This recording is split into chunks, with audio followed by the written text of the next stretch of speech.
what's up everyone? It's Emily and welcome back to my channel. Today I wanted to talk about the longest books on my physical TBR. This video is completely inspired by Anya's video, which she posted last week or a couple days ago. I'm not really sure these days. Everything's going by so quickly. I saw her video and I was like, oh, I would love to make a video like that. So I wanted to talk about some of the books on my physical TBR that are the longest ones that I have. Now, these are all going to be books that I have here in Belgium. A lot of the other books that I own is still in the States. So based off of the shelves and the books that we currently have here, these are the longest ones that I have that I want to talk about with you. You'll notice almost all of them are classics, and also that they are not like super high on my TBR for a multitude of reasons, but one of them being their length. I am so scared of long books a lot of the times because I'm really scared that after a week or two, I'm just going to be sick of it and I will just put it down and never pick it up again, and then I'll feel like I wasted my time reading a book that I didn't really enjoy in the first place. Classics for me are also really hit or miss in terms of content and whether or not I enjoy it. Just the way that it's written or the context of it or the way characters are written. I don't know. There's just a multitude of reasons why I have a very strong love-hate relationship with them, but that is why a lot of these are not super high on my TBR. However, they are still books that I do want to read eventually, whether that's this year, next year, or in 10 years. The first one being War and Peace. This is one that Anya talked about in her video, and she has also mentioned potentially doing a read-along with it in a Discord, and if that is the case, Anya, sign me up. I really want to read this, but I think reading it in a community of people would be a lot easier. I was going to do the read-along with Kelsey, but it just came at a time that I wasn't able to participate in it, and I'm a huge fan of Natasha Pierre and the Great Comet of 1812. If you don't know, that musical references, I think it's like a 100-page section in this book. They wrote a whole musical about it, so that should tell you just how much happens in this book, and it is a chonky boy. The text in this is quite small. So it is a long book, but it is one that I have been wanting to read for a long time.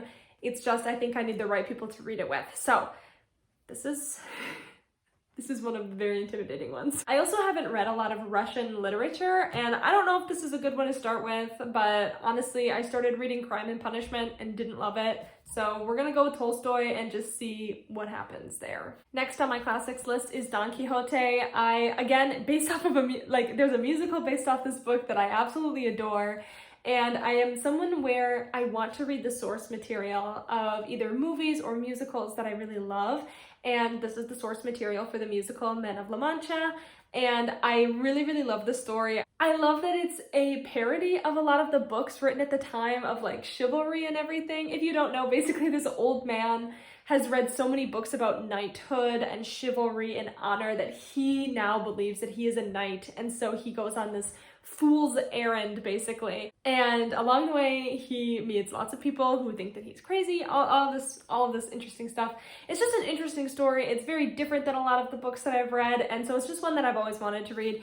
It is a bit longer though, and again, the text is very, very small, so even though maybe this doesn't look super terrible, it isn't. It's just longer than what I usually read. The trouble is, if a book takes me too long to get through, I quickly lose interest in it, and unless it's something that I really, really have this passion to read, I'm really worried that some of these books are just slightly too long to maintain my interest long enough to read them. So we really have to see. The next one is The Count of Monte Cristo. This is one that a lot of people recommend even today, but again, it's big and the text is very small.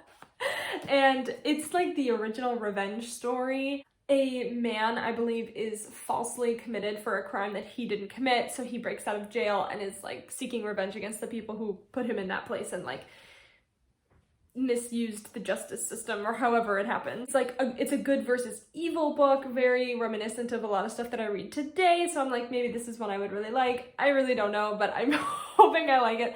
A lot of people say that for a classic or an older book that this one is still very accessible, and for me that's very important because if the text is really hard to read, it will lose my interest very quickly. Yeah, that's why I have like really fell out of love with reading classics, and that's also why these are so low on my TBR, because I'm really worried that they're just gonna not be accessible to me anymore, or that it will take too much of my brain power to want to continue reading it. And it's not that I don't like reading academic books or books for academic reasons.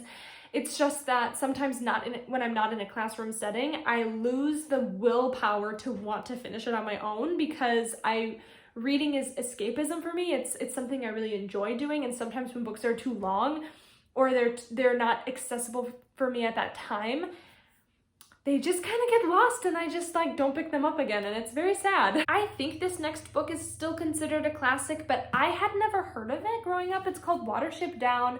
Hugo loves this story. He watched the movie, it's either a movie or a TV show, and it's about these rabbits who are going on an adventure and basically fleeing from their home due to destruction of man. So I really like that we have some great themes going on. I love the colors in this cover. It is so beautiful.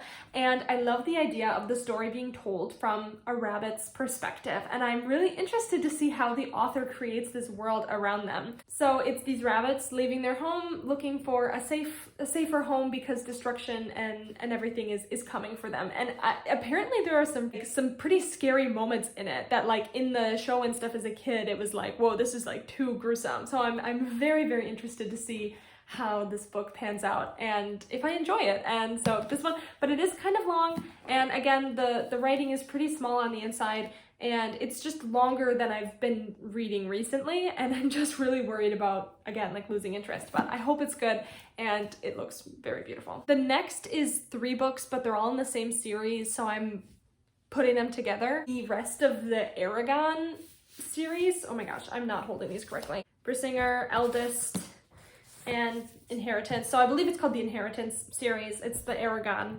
series. Fun fact, Hugo got these from a friend and it's signed. So Christopher, I know you would never watch my videos, but we have signed copies of your books and they're beautiful and they're very old and like falling apart, but we got them from a friend and they just like happen to be signed, and they have like these beautiful maps in them. I really just can't get over the beauty of a lot of these books. But anyway, I digress. They're huge.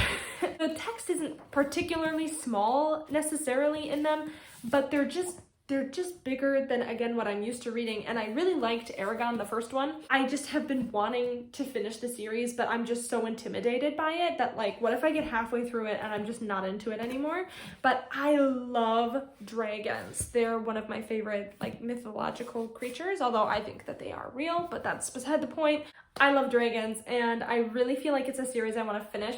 I don't want to say it's a classic fantasy book, because I feel like I don't know if people consider it a classic, but it's something that I feel like when you read fantasy, it's one of the first ones that you pick up because so many people have read it. It's pretty accessible, I would say, for early fantasy readers. I know it didn't do anything super groundbreaking for the genre itself necessarily, but I did really enjoy the first book, and I like the magic system. I love dragons, so I really want to finish it out, but the books themselves are a bit daunting to me. I have read Sanderson's Way of Kings and Words of Radiance, and I have not finished it, but for whatever reason, I'm more scared to read these than those ones. So I don't know for sure.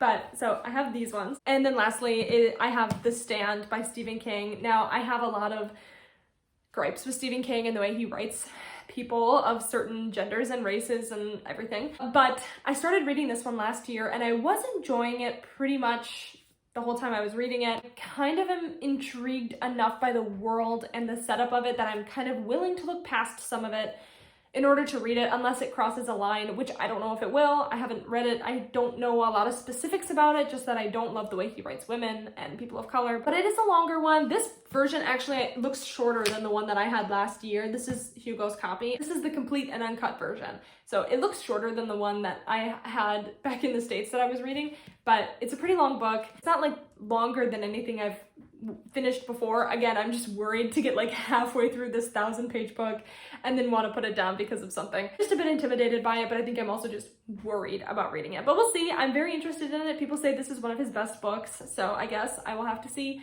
And yeah. So those are all of the longest books on my physical TBR. I would love to know what books are on your physical TBR that are the longest, or if you've read any of these books and you want to tell me about how you liked them or maybe disliked them down below in the comments. I would love to hear from you. As always, thank you so much for being here and for watching all my videos. If you enjoyed this and you want to see more of my bookish and writing content, please feel free to subscribe to my channel and like this video. It always helps me out so much. Again, thank you so much for watching. I'm so glad that you were here with me. I hope you have a great rest of your day, and I can't wait to see you in the next one.